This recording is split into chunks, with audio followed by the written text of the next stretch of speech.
Ako si Lorlyn Garcia Velarde, hatid sa inyo ang pinakamaiinit na balita sa bansa. Ito ang News Force. Sa ulo ng mga balita, big time hike sa presyo ng produktong petrolyo muling umarangkada. Crime rate sa bansa nitong Enero hanggang Pebrero bumaba. 4Ps sisiyasatin ng Senado. Senador Erwin Tulfo isinusulong ang mas epektibong ayuda kontra kahirapan. Impeachment complaints laban kay Vice President Sara Duterte, tuloy ang deliberasyon sa House panel. Anti-political dynasty bill lusot sa komite. Second-degree ban isinusulong ng Kamara. DSWD at China pinalalakas ang humanitarian partnership sa gitna ng kalamidad. Patas at pantay na balita, komprehensibong ulat para sa pulso ng masa. Ito ang News Force.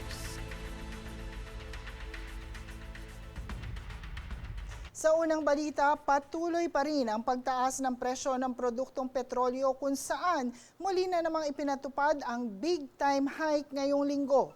Tumaas ng piso't 70 sentimo ang kada litro ng gasolina. Samantala, 7 piso't 20 sentimo naman kada litro ng diesel, habang piso't 50 sentimong umento sa kada litro ng kerosene. Samantala, nagpatawag ng emergency meeting nitong Lunes ang Department of Energy o DOE sa mga kumpanya ng langis upang talakayin ang kalagayan ng kanilang mga supply at tiyakin na kanilang ipatutupad ang mga hakbang sa nag-aambang taas presyo ng langis sa mga susunod na araw, bunsod ng sigalot sa gitnang silangan. Napagkasunduan din ang pagpupulong na sakaling malaki ang dagdag presyo sa petrolyo sa susunod na linggo, hahatiin o 2 beses magpapatupad ng umento sa isang linggo. Sa ibang balita, naitala ng Philippine National Police o PNP ang pagbaba ng 25% crime rate sa bansa mula nitong unang 2 buwan ng taon kumpara sa parehong panahon noong 2025.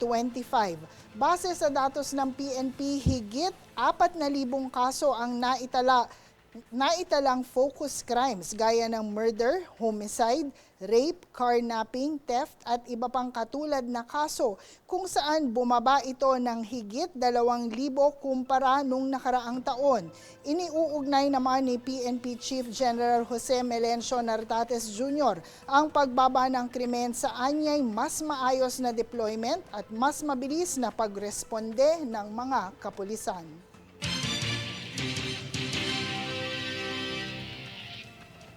Samantala, pinangunahan ni Senator Erwin Tulfo ang pagdinig ukol sa panukalang amyenda sa Pantawid Pamilyang Pilipino Program o 4Ps na layong mas mapahusay at maiakma ito sa kasalukuyang hamon ng mataas na presyo ng mga bilihin.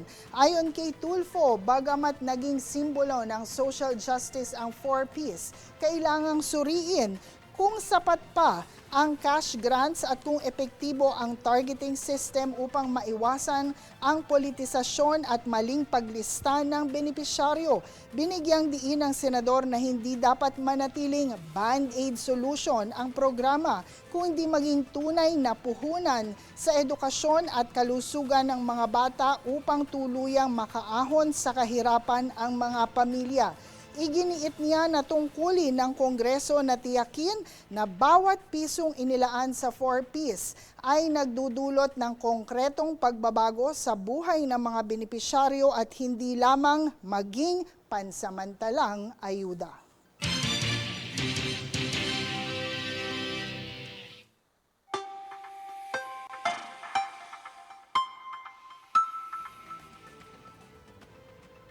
Sa ating ulat panahon, patuloy na umiiral ang parehong easterlies at amihan na magdadala ng dalawang magkaibang panahon sa bansa.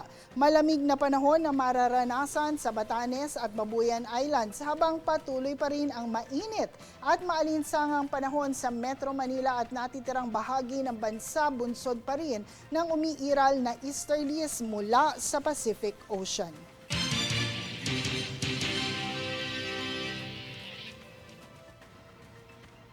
Susunod sa News Force. Impeachment complaint laban kay VP Sara, tuloy ang deliberasyon sa House panel.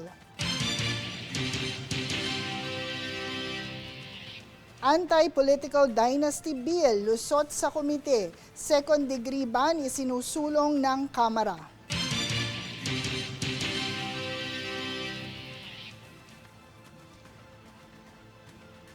DSWD at China pinalakas ang humanitarian partnership sa gitna ng kalamidad.